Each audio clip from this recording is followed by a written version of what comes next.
My name is Alyssa Monroe. I'm 29, and last month I walked into my parents' house to find my 6-year-old son crying at the kitchen sink, his tiny hands red and wrinkled, standing on a step stool washing dishes alone. Meanwhile, my parents were across town at a trampoline park and frozen yogurt shop with my stepsister's son, Jackson. I saw it on Instagram, a carousel of smiling photos, go-karts, candy, ice cream, laughter, and the caption underneath, "Our real grandson deserves a treat today."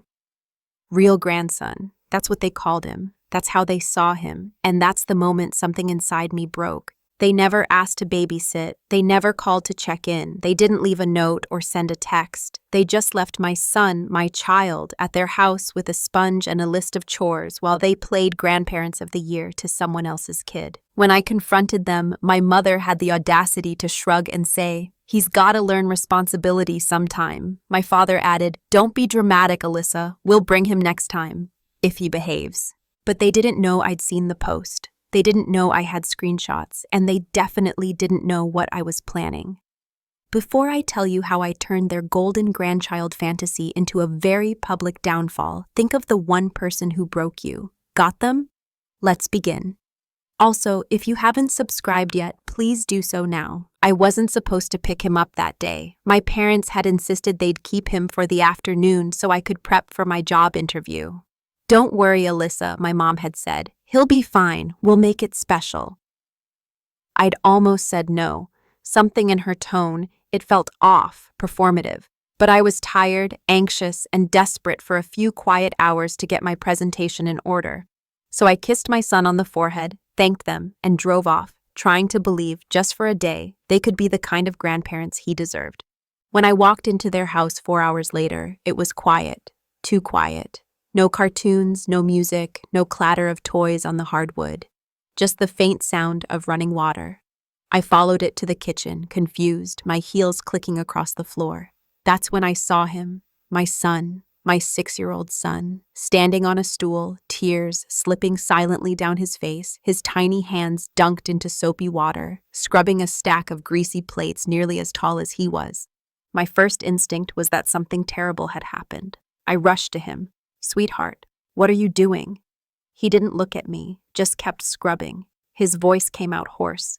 "Grandma said I had to finish the dishes before I could sit down." My heart sank. "Where is Grandma?" He shrugged. "They went with Jackson to a place with ice cream and bouncy floors. They said I had to stay and help first." It didn't feel real at first. I looked around the room, searching for evidence that this was some misunderstanding, but the evidence was already in my hands.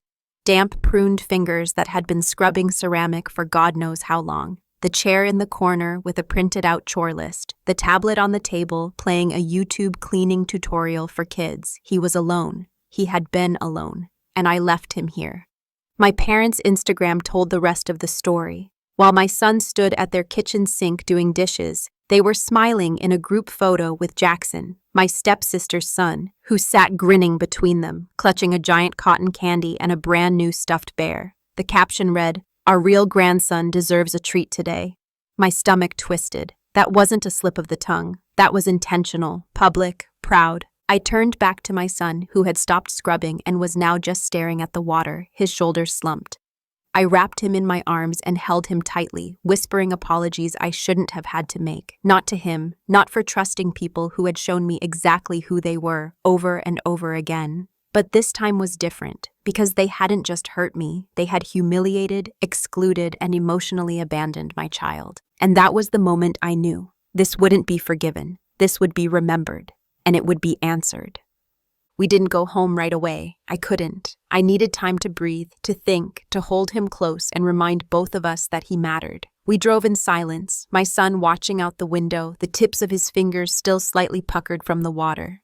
I pulled into the nearest drive-thru and got him his favorite, chicken nuggets and a chocolate milkshake. He didn't smile, didn't speak, just whispered a soft thank you, and picked at his food like it might vanish if he touched it too quickly. I'd seen that look before. I knew that feeling. It was the look of a child trying not to take up space. Back at home, I ran him a bath, helped him into his pajamas, and let him pick whatever movie he wanted, even the one with the shrieking animated characters I usually couldn't stand. He curled up beside me on the couch, resting his head on my lap, and by the time the credits rolled, he was asleep.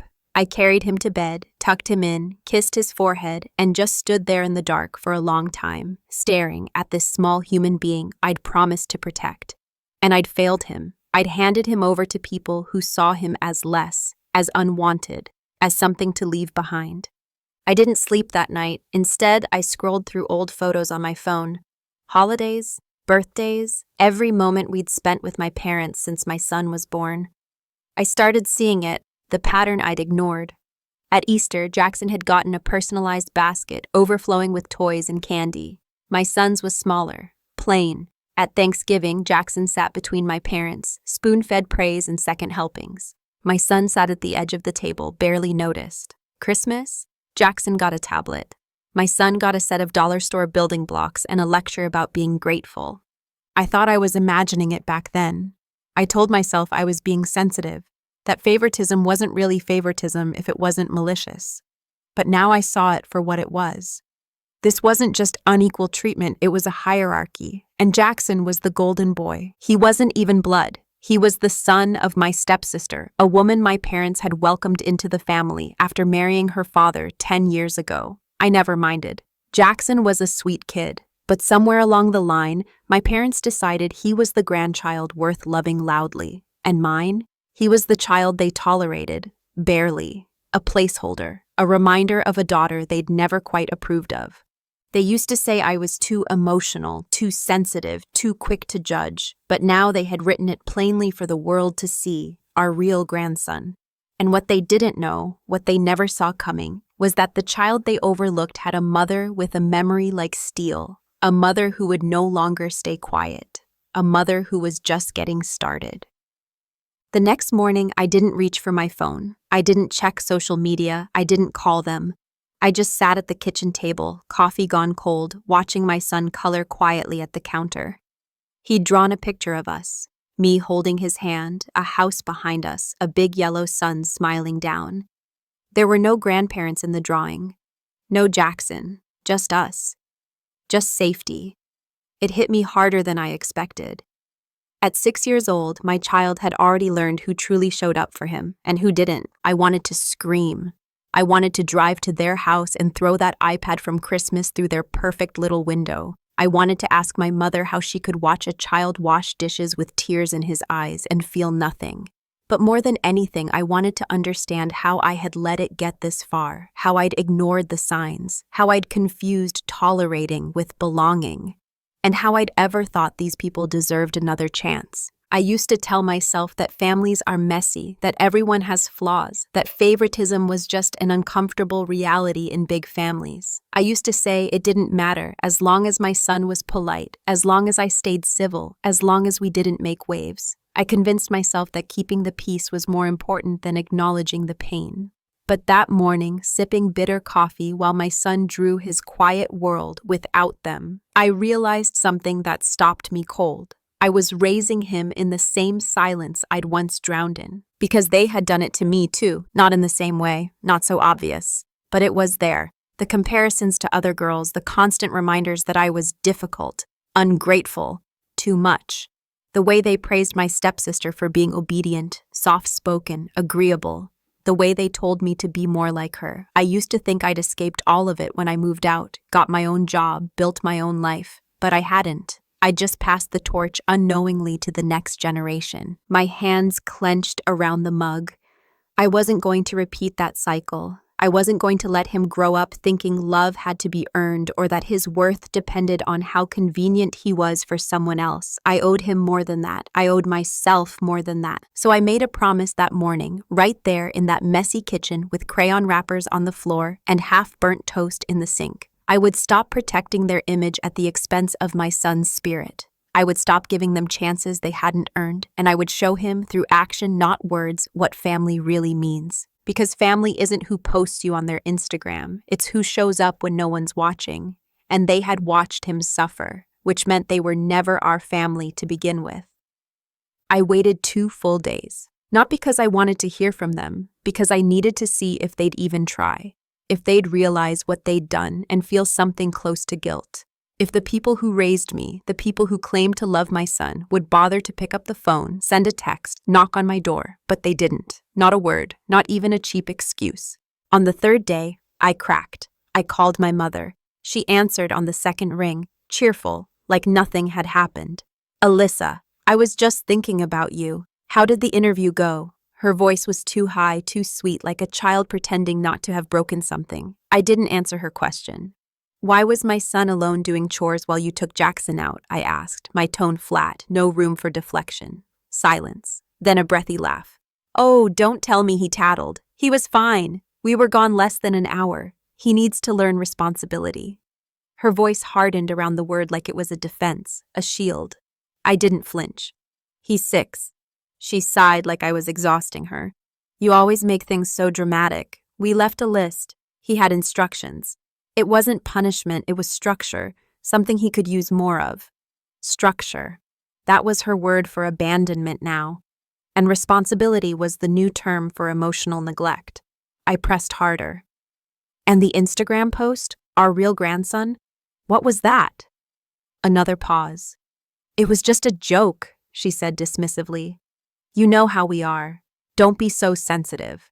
I felt it then, the familiar sting of having my pain minimized. The same way they used to dismiss my tears as tantrums, my boundaries as rebellion, my silence as attitude. She hadn't changed. She'd just moved on to a smaller target, my son. I asked her if she understood how it felt for him, to be left behind, to be treated like the help while the golden child got ice cream and go-karts. "Oh, please," she snapped. "You're acting like we abused him. He's fine. He needs thicker skin, and maybe if you weren't raising him to be so soft." She didn't finish the sentence. She didn't have to. That was when I hung up. I didn't say goodbye. I didn't offer her a second chance. I realized then that she wasn't going to apologize because she didn't think she'd done anything wrong. She thought she was teaching a lesson, upholding some old-school twisted version of tough love. But love doesn't look like that. It doesn't leave a child with soap burns on his fingers in a hollow space where his self-worth should be. It doesn't choose favorites and call it family. She had the chance to make it right, to say, "I'm sorry, I was wrong." But instead, she doubled down on her cruelty and called it parenting. And that was the moment I stopped waiting for an apology. Because sometimes the clearest answer you'll ever get is silence. After I hung up, I sat on the floor of my bedroom and stared at the wall for a long time. Not crying, not shaking, just still. Frozen in that way you get when something breaks so cleanly, so finally, that there's no chaos left, just clarity. I'd spent most of my life convincing myself that my mother was trying her best, that her sharp words and colder silences were just products of her own wounds, that maybe if I was better, quieter, more grateful, more obedient, she'd soften.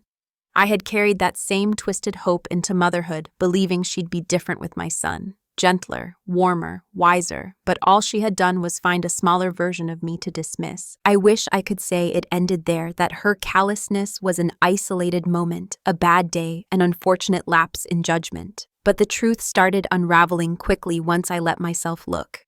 It was like pulling a loose thread and watching the entire fabric of memory come apart. My son started saying things, casual, almost whispered, as if unsure he was allowed to tell the truth. Like how Grandma always made him clean up Jackson's toys, even when he hadn't played with them. Or how Grandpa called him the quiet one, in that not quite friendly tone that meant the uninteresting one. How every time they brought over gifts, Jackson's was something flashy and expensive, while his was usually an afterthought. Socks, a puzzle with missing pieces, a plastic truck that broke the first time he touched it. He told me about the time he spilled water on the floor and Grandma yelled, then told him not to tell me. About how he cried and she said boys who cry are weak, that real grandsons don't cry. I felt sick listening, not just from what she said, but from the fact that he had carried those words, quietly, trying to be strong, trying to be enough. I looked back at photos from the last few years, the ones where he smiled with his mouth but never with his eyes. Group pictures where Jackson sat in the center, arms around both grandparents, and my son was just off to the side, barely touching anyone. Birthday parties where Jackson got cake first, where the camera always seemed to tilt toward him. I hadn't wanted to see it before. I had told myself I was imagining things, that I was being paranoid, that I was projecting my own pain, but I wasn't. This was real. This was a pattern. They had always shown me who they were. I just didn't want to believe it. I wanted so badly to give my son a family that I kept handing him over to people who didn't see him as worthy of love. I let the cycle continue because I thought I could control it, fix it, heal it. But the truth was simpler and crueler. I wasn't protecting him from it. I was delivering him to it. Never again. It was the little things he said after that. Quiet moments when the world slowed down enough for truth to surface. We'd be driving, or brushing teeth, or folding laundry, and he'd just say something. Not like he was tattling, more like he was testing the air, testing me, seeing if this time it was safe to be honest. Like when he asked if crying made him less of a boy, because Grandpa said real boys just handle things. Or when he mentioned how Jackson always got to ride in the front seat while he had to sit in the back like a baby. These weren't tantrums. These weren't random. These were pieces of a puzzle I'd been too scared to finish. I started keeping a notebook, writing it all down, his words, the context, the dates, not for court, not yet, but because I needed to stop forgetting. I needed to stop erasing. I needed to see it for what it was, a pattern, a map, a path that led straight back to the people who smiled through their cruelty and called it tradition. One night, while tucking him in, he asked me something I'll never forget. He looked up at me, his eyes heavy, his voice quiet. "Mommy, if they don't like me, is it because I don't know how to be good?" I felt that question in my spine, in my bones. I think I've been asking some version of it my entire life. I wanted to scream. Instead, I knelt beside his bed and told him what no one ever told me. "You are good. You are enough. The way they treat you says everything about them and nothing about you." He nodded like he understood, but he still turned his face into the pillow like he was trying to disappear. I sat there with him until he fell asleep, and after I closed his door, I cried in the hallway. Not just because of what they'd done to him, but because I knew the damage already had roots, and I'd let it happen under the illusion of family. That week, I asked him if he wanted to go visit Grandma and Grandpa. I needed to know. I needed to hear it from him. He looked down at his cereal and shrugged. "Only if Jackson's not there," he mumbled. I asked why. "Because when he's there, I don't exist," he said, as if he were describing the weather. Just a fact. I sat with that for a long time. A 6-year-old had already learned how to make himself smaller to stay safe. He already understood the math of conditional love. And all this time, I'd been forcing him to solve for a family that had never really included him.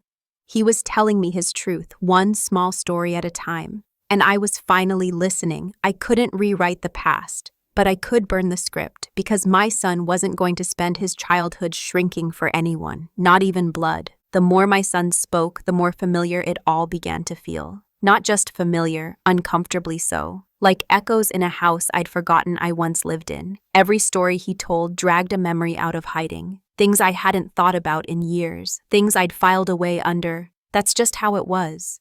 But it wasn't just how it was how they were. And how I had learned far too young that love came with terms and a ledger. I remembered being 8, sitting on the edge of my bed in a dress I hated, waiting for my mother to come in and tell me I looked nice. She didn't. She told me to stop fidgeting and to suck in my stomach if I didn't want to ruin the family photo. I remembered the way my father would sigh dramatically when I asked questions at the dinner table. "God, Alyssa, can't you ever just be quiet and eat?" I remembered watching my stepsister, granted the soft tone, the gentle hands, the benefit of the doubt I never got, float through the house like someone who had already been decided worthy. I told myself I was just the difficult one, the sensitive one, the moody one. And because no one told me otherwise, I shaped myself around that identity like clay, hardening into someone small, palatable, compliant. I learned to say thank you for scraps. I learned that being noticed often meant being criticized. I learned that love was something you earned by behaving just right, and I thought I'd escaped it. thought I'd outgrown the girl who needed their approval, but watching my son navigate the same twisted maze, that shattered the illusion. He was living what I'd buried. He was carrying weight that looked too much like my own, and I couldn't pretend anymore. Not that it wasn't happening, not that they didn't know, not that their cruelty was unintentional, because it was never random, it was always a choice. I used to defend them, to friends, to therapists, to myself. They did their best. They just didn't know any better. That's just their way. But what kind of best leaves a child feeling like an intruder in their own family? What kind of love makes you afraid to take up space? What kind of grandparent looks at a 6-year-old and decides, you are less? I had forgiven them quietly for years, forgiven them for every sharp comment, every backhanded compliment, every absence disguised as tough love. I had convinced myself that silence was maturity, that boundaries meant biting your tongue and waiting for people to change. But my son was the mirror I couldn't look away from, and what I saw there wasn't healing, it was repetition. That's when I stopped calling it a misunderstanding, or a rough patch, or generational baggage. That's when I started calling it what it was. Abuse dressed as discipline, neglect dressed as structure, favoritism dressed as family, and it ends with me. 2 weeks later, we were invited to Thanksgiving dinner. My mother left a voicemail like nothing had happened, her voice as chipper as ever. We're doing our usual, turkey, stuffing, all the works. Jackson will be there, of course. You and your little guy should come. He'll love it. There was no apology, no acknowledgement, just a manufactured warmth layered over the same cold foundation. I stared at my phone for a long time before deleting the message. But I didn't delete the invitation. I accepted it. Not because I forgave them, but because I needed to see it again, with clear eyes this time. Not from a place of hope, but from a place of knowing. We showed up 10 minutes early. My son held my hand tightly as we stepped onto the porch. I reminded him quietly, we're here for the food, not the feelings. He nodded solemnly, like he already understood more than any 6-year-old should. My mother answered the door wearing a holiday apron and a fake smile that cracked at the edges. There's my little helper, she cooed, reaching for him. He pulled closer to my leg. I didn't force him to hug her. Inside, the house was exactly as I remembered. Too bright, too loud, too full of faces that only turned toward us when they needed something. Jackson was already running through the living room with a new toy drone, shrieking with laughter. My son watched him from a distance, silent. My father barely said hello before returning to his recliner. No one asked how school was going. No one commented on how much he'd grown. He was background noise. Again. When dinner was finally served, Jackson was ushered to the big table between my parents. My son was directed toward the folding card table in the corner, the kids' table, even though he was the only one sitting there, alone. I didn't stop it. I watched. I let the scene play out because I needed the evidence to burn into memory. I needed to remember exactly how it felt to sit there and do nothing, so I'd never let it happen again. Halfway through the meal, my son stood up quietly and walked to me, his plate untouched. I'm not hungry, he whispered. His eyes didn't water. He didn't throw a tantrum. He just stopped, like something inside him had shut off. I looked at my parents, still laughing, still drinking, still doting on Jackson like he was the only child in the room, and maybe to them, he was. I stood up without a word, took my son's hand, and we walked out. No goodbyes, no drama, just silence, the kind that finally means something. On the drive home, he asked if we had to go back next year. I said no, not ever again. He smiled for the first time all day.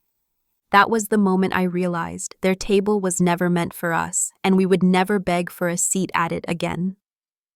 The day after Thanksgiving, I found his crumpled paper turkey at the bottom of his backpack.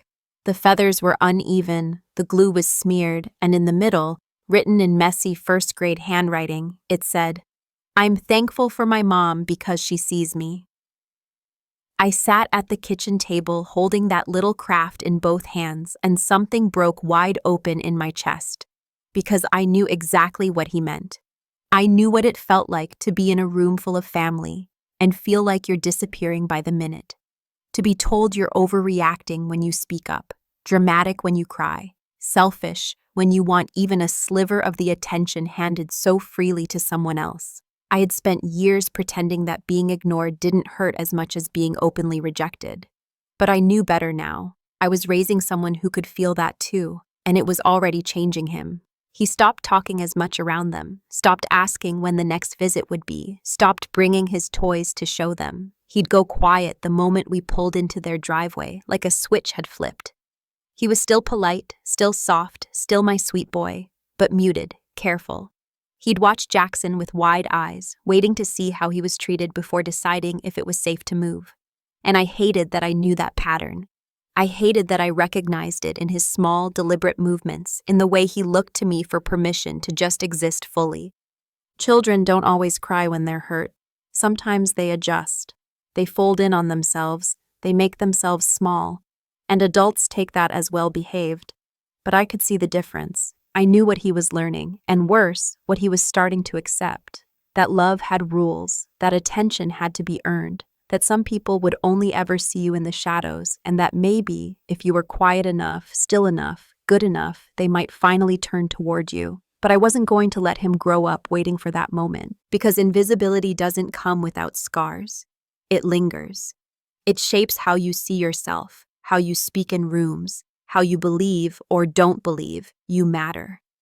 I had spent my whole life shrinking in rooms like that, letting other people's comfort come before my own sense of truth. I wasn't going to pass that on. I couldn't.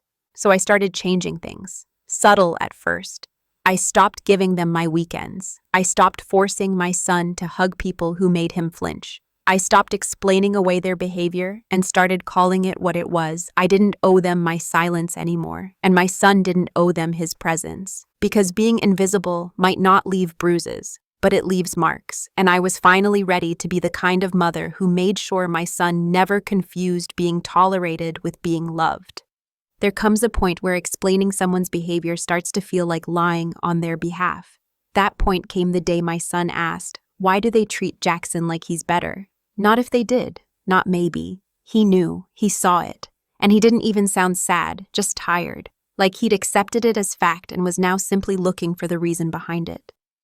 I opened my mouth to give him the answer I'd practiced for years, the one I used to give myself. They don't mean to.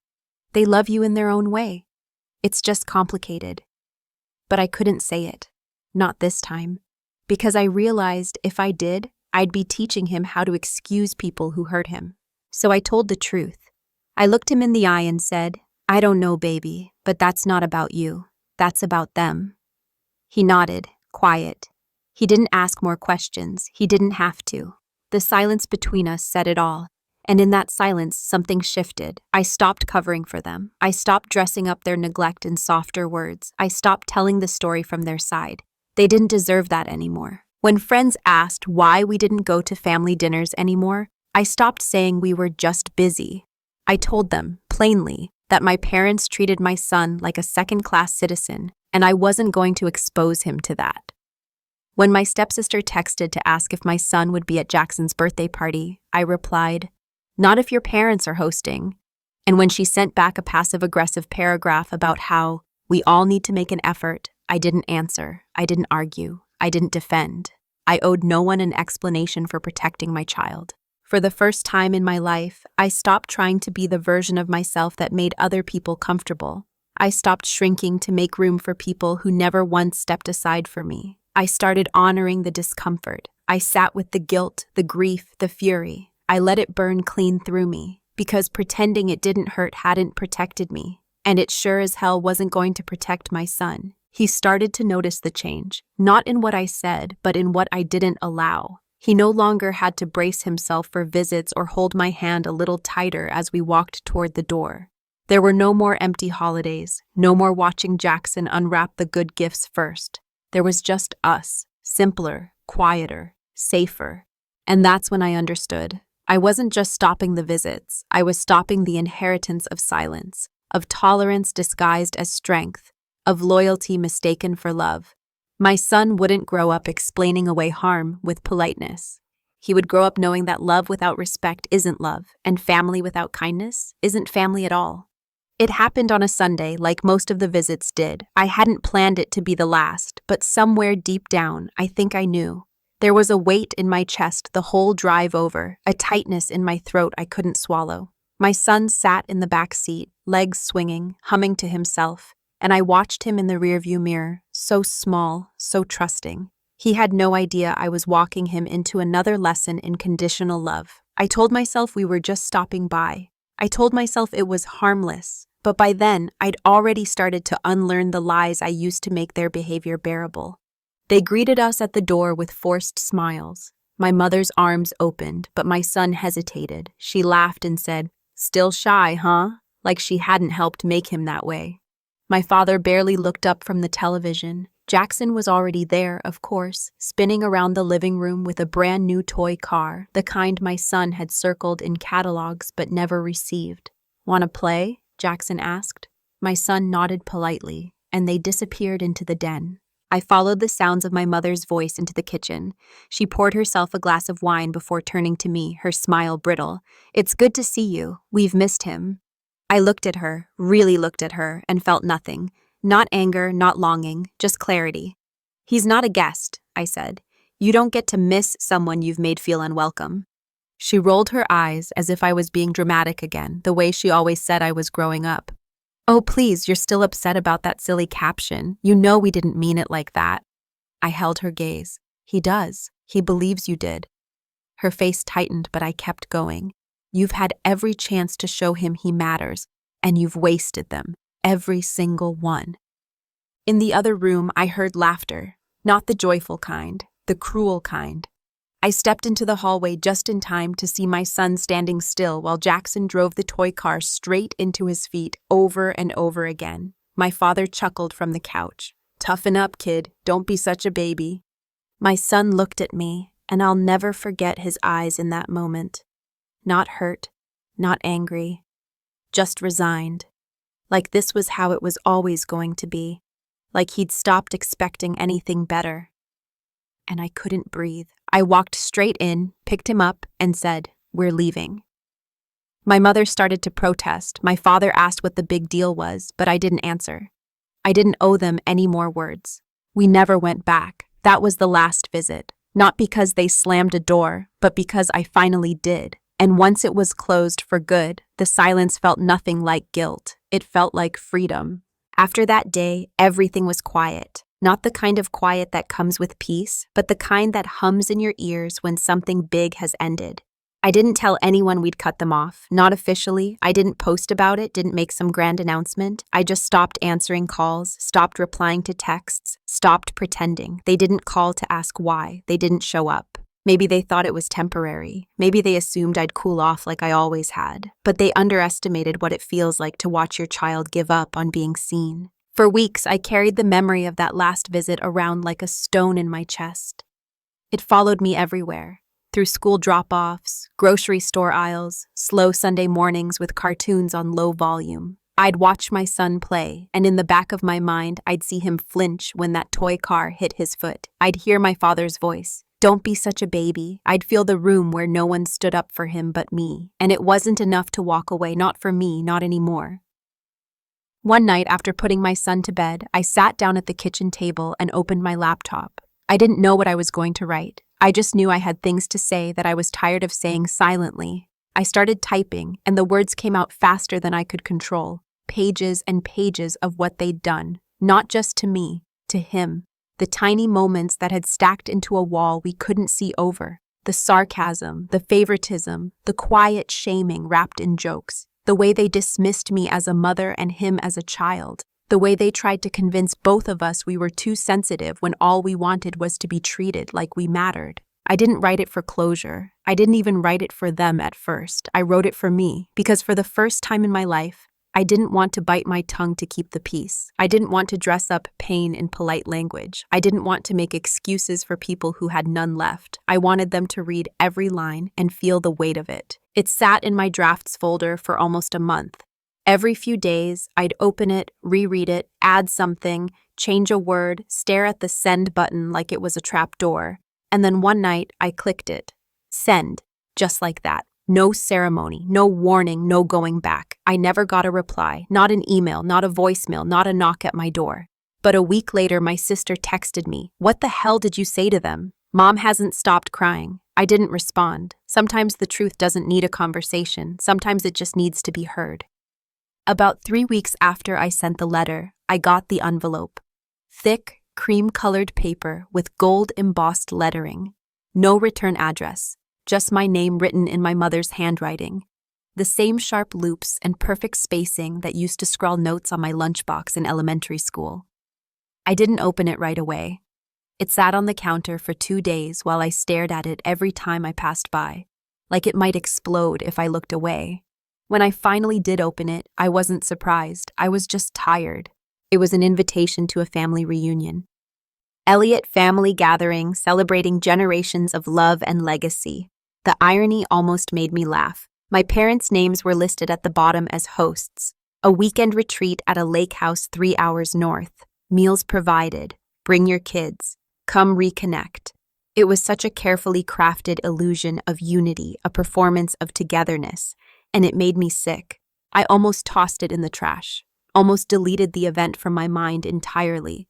But something in me paused, not out of sentimentality, not out of curiosity, out of resolve. I realized with a sharp clarity that this wasn't just a reunion. It was their way of rewriting the story, of pretending nothing had happened, of inviting everyone back under the warm glow of nostalgia and tradition, like they hadn't fractured something beyond repair. They were expecting me to stay quiet, to stay gone, to stay the bitter daughter who left with a grudge. But I wasn't bitter. I was awake, and maybe, just maybe, it was time they saw what that looked like. So I RSVP'd yes, not because I wanted to be part of their narrative again, but because I wanted to end mine on my own terms. I wasn't going for hugs or reconciliation or any fake performance of healing. I was going because I needed to look them in the eye and show them that the girl who used to swallow every slight was gone, that the mother I had become would never again let her child be invisible in a room full of people who claimed to love him. When I told my son we'd be going, I gave him the choice. I told him exactly what it was, exactly who would be there, and exactly how long we'd stay. He looked up at me with that same quiet wisdom he's always had and said, "Can I bring my camera?" I said yes. He nodded once and went back to building his Lego city. And I understood what he meant. He didn't want to remember it the way they'd show it. He wanted to see it for himself. The truth was, I didn't know what would happen when we got there, but I knew what wouldn't happen. They wouldn't rewrite us out of their story with fake smiles and selective memory. Not this time, not anymore. I knew they would try to control the narrative. They always did. At that reunion, there would be speeches and prayers and carefully curated slideshows. My mother would beam like the matriarch of a thriving family tree. My father would sit smug and quiet while people praised their sacrifice. And Jackson would be passed from lap to lap like some golden heir to the Elliott name. I wasn't walking into that blind. I wasn't walking in to be silenced again. So I brought a gift of my own. 2 nights before the reunion, I stayed up until 3 in the morning, building something no one could ignore. I took photos. Not the pretty ones, not the posed smiles and holiday filters. I took the real ones, the forgotten ones, the ones where my son sat in the background while Jackson opened presents, the one where he stood off to the side in the snow while the other kids rode the sled Grandpa brought just for Jackson. I included a screenshot of the Instagram caption, "Our real grandson deserves a treat today." I added a picture of my son at the sink, sleeves rolled up, eyes swollen from crying. I paired each one with a caption, "Not angry, just honest." He was 6. They left him alone while they played grandparents to someone else. I printed them all into small bound photo albums, 20 of them, one for every adult invited. No fanfare, no confrontation. I had them delivered the morning of the reunion. A courier dropped them off at the check-in table with a note. "Please make sure every family receives one before dinner." I knew exactly when they'd open them, just before the meal, when everyone was mingling and waiting for the slideshow to start. And I knew exactly who would pretend not to be rattled while flipping through pages of proof they'd all silently agreed to forget.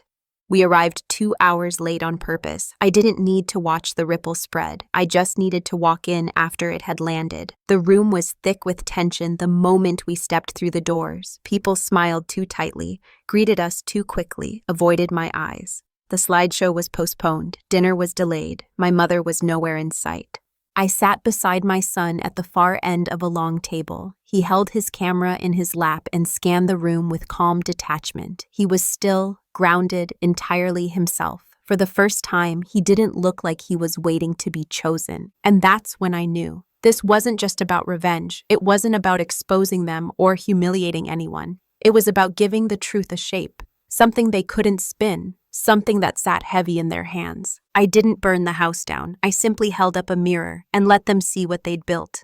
I never meant for the video to leave the family. It started as something small, something just for me.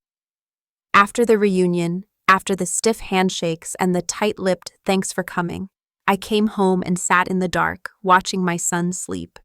I opened my laptop and started piecing it together. Footage, fragments, memory. I had videos from over the years, quiet moments where you could hear everything they tried not to say. My son watching Jackson open gifts while his hands were empty. My mother glancing past him in a family photo, adjusting Jackson's collar instead. My father telling my son to man up when he fell and scraped his knee. I added subtitles, I added dates, I added context, not commentary, just facts. I layered it over soft piano music, not for dramatics, but because it softened the sharp edges just enough to watch it all the way through. It was 7 minutes long. 7 minutes of truth no one in my family had ever been brave enough to say out loud. I uploaded it privately to an unlisted YouTube link. I sent it to my therapist, to 2 close friends, to my sister. I didn't expect anything from it. I just wanted someone else to see what I'd carried for years. But a week later, one of those friends sent it to someone else, a parenting blogger, a woman who wrote about generational trauma and boundary setting and the things people whispered about in support groups but never said around the dinner table. She messaged me, asking if she could share it. I hesitated for a day, then I said yes. Within 48 hours, the video had been viewed over 100,000 times. People flooded the comments. This was my childhood. I thought I was the only one. I cried watching this. Your son deserves the world. Messages poured in from strangers who had been invisible at their own tables, who had grown up trying to earn the love of people incapable of giving it. The story wasn't unique, and that's what made it so devastating. My family found out, of course. My cousin texted me first. "You posted that online? Do you have any idea what you've done?" My mother didn't call, but she emailed. 3 sentences. "This is cruel. We were nothing but good to you. You've embarrassed the entire family." I didn't respond. I didn't need to. The video had done what years of words never could. It pulled back the curtain. It made silence impossible. I watched the view count climb while my son painted at the dining room table, oblivious to the fact that his pain had cracked something wide open in so many people. I hadn't set out to go public, but sometimes the only way to shatter a legacy of harm is to stop whispering and start documenting. And once the truth is out, there's no stuffing it back into a photo album. At first, it was just quiet. Then it turned to chaos. Family group chats exploded within days of the video, spreading beyond the carefully trimmed branches of our family tree. People I hadn't spoken to in years suddenly remembered my number. My uncle called and left a voicemail full of tightly packed fury. How dare I drag private matters into the public eye? How dare I make my parents look like villains? My aunt sent a long Facebook message that started with concern and ended with a warning. "You may think this is healing," she wrote, "but all you've done is create more division." Like the division hadn't already been carved out, year by year, slight by slight, gift by missing gift. My stepsister didn't text. She went straight to threats. A cease and desist drafted by her lawyer showed up in my inbox claiming defamation. I read it in my car outside the grocery store, my fingers trembling more from the absurdity than fear. There was nothing defamatory about the truth. Her son's name wasn't in the video. Her parents' words were their own. The footage was mine, every second of it. They'd spent years building the stage. I just turned the lights on. Meanwhile, people online didn't stop watching or commenting or sharing. A few news outlets even reached out. I declined every request for interviews, for statements, for features. This wasn't about 15 minutes of exposure. It was about breaking a cycle, about telling one story that was really thousands. I didn't need to become a spokesperson for generational trauma. I just needed to be the last generation in mind to pretend it wasn't real. The hardest part wasn't the backlash from extended relatives or the sudden attention. It was watching my parents say nothing, not a phone call, not an apology, not even a defense beyond the thin accusation that I was being cruel. They didn't try to understand. They didn't ask to talk to my son. They simply shut the door tighter, hoping if they ignored the fire long enough, it would die out. But it didn't, because something remarkable started happening. People reached out, not just with sympathy, but with solidarity. Other mothers sent emails thanking me. Strangers told me they'd used the video to finally explain to their partners why they'd cut off their own parents. A guidance counselor at an elementary school messaged me to say she'd shared it in a staff training about emotional neglect. It rippled. What they thought was a personal betrayal became something else entirely, a mirror for anyone who'd ever been forced to make themselves small for the sake of peace. And maybe that was the part they couldn't forgive me for. Not that I exposed them, but that I exposed something bigger than them. Something that had always lived in the shadows of family values. Something that had needed light for a long, long time. And I wasn't sorry. Not even a little. It happened on a Thursday. A beige envelope slipped through my mail slot. No warning. No return address I recognized. Inside was a letter, formal, curt, and a copy of a legal document. My great-aunt Lorraine had passed away. I hadn't seen her in years. She was my grandmother's sister, the kind of relative who floated around the edges of family holidays, always quiet, always watching. She was the one who used to slip me extra cookies when no one was looking, the one who once told me in a hushed voice, "Some of us survive by keeping our heads down. Some of us survive by telling the truth. Only one of those survives with their soul intact." I read the letter twice before I understood it. Lorraine had left my son everything. Not me. Him, the lake house, her savings, a small trust to be released on his 18th birthday. It wasn't a fortune, but it was enough to matter, enough to start something real, enough to feel like someone had seen him, really seen him. There was a handwritten note tucked into the bottom of the envelope. It was short. "I saw what they did. I saw what they didn't do. I know what it feels like to be the quiet one in the corner. This is for him. And for the girl you were, who no one protected."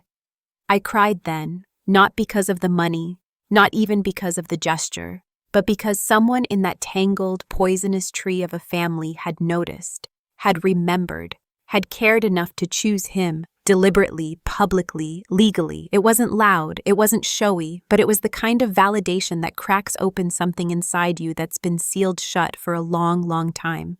When I told my son, I kept it simple.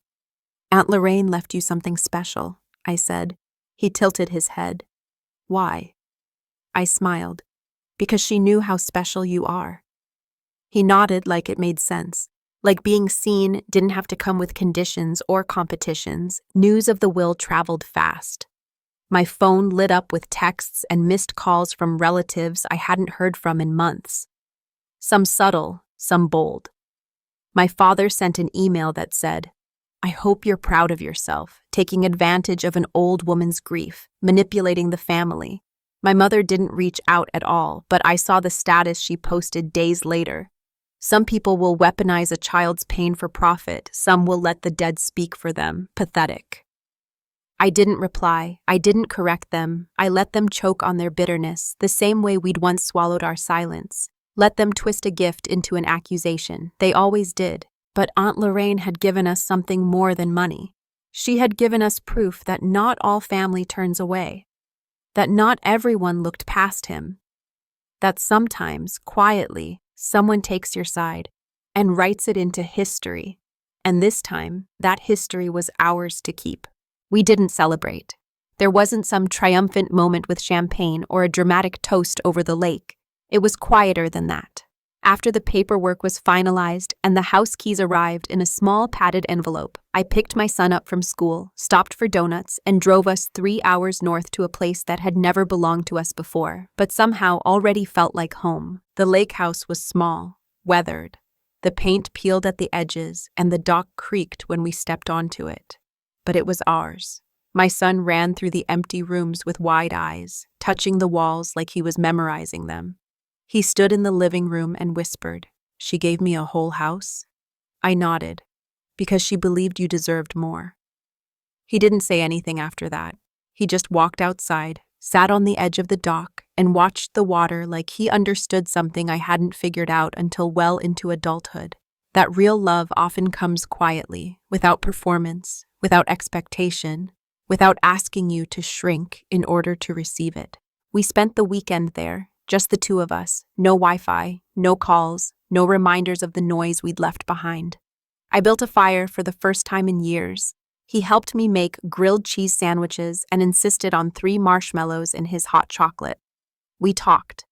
Not about the video, not about the will, just about him. His favorite animal, elephants, what he wanted to be when he grew up, an artist who also drives a boat, and whether or not jelly beans counted as a real food, they do, apparently. It was the first time I saw him without that flicker of worry in his eyes. He wasn't trying to be perfect. He wasn't trying to be enough. He just was, and that was enough. When we returned home, something had shifted. Not in the world. People were still calling it messy, still trying to guilt me into silence, still pretending like truth was betrayal. But in me, I no longer needed their permission to feel proud. I didn't need their recognition to feel legitimate. I had spent years trying to win at a game I never agreed to play, only to realize the real victory was walking away from the table. The family that raised me may never change. They may go to their graves convinced that I turned my back on them. Let them. I didn't burn bridges. I stopped crossing ones that led nowhere. I looked around one day and saw something different. A life built on boundaries, not guilt. A child who no longer flinched under the weight of someone else's neglect. A woman who finally stopped apologizing for choosing peace over permission. This isn't the story I thought I'd be telling. But then everything changed, and for the first time, we're not just surviving the past. We're living a future that belongs to us, fully, freely, finally. It's been a year since I walked into that kitchen and found my son washing dishes alone, tears on his cheeks while the people who were supposed to love him most celebrated someone else as their real grandson. A lot can change in a year. My son doesn't ask about them anymore. He doesn't flinch when holidays approach. He doesn't wait for a seat at a table that was never built for him. He sets his own now. And I sit beside him, not as a mother riddled with guilt, but as a woman who finally chose her child over her conditioning. The family who once dismissed him, who rolled their eyes at my oversensitivity, they now sit under the weight of their own silence. Their reputations, once carefully curated, now tangled in the truth they tried to ignore. The video still circulates. The photo book still gets referenced in parenting forums. I've received over 2,000 messages from people across the world, teachers, counselors, other parents, saying thank you for showing them what emotional neglect actually looks like. Some even told me they used it in workshops, in courtrooms, in therapy. The woman who was once called dramatic is now called brave, but I'm not a hero. I'm a mother who finally got tired of shrinking for people who refused to grow. And the moment I stopped defending them was the moment everything shifted. They tried to make my son invisible. They tried to paint me as the problem. But now, they're the ones who've disappeared from the story, and we are what remains. If you've ever been made to feel like you were too much for simply asking to be treated with basic respect, know this. You're not too much. They're too little. And you don't have to keep proving your worth to people who never learned how to see it. We're grateful you stayed with us. For more stories of women reclaiming their voice, click on the left and subscribe to stay connected. May this be a reminder, your story has power too.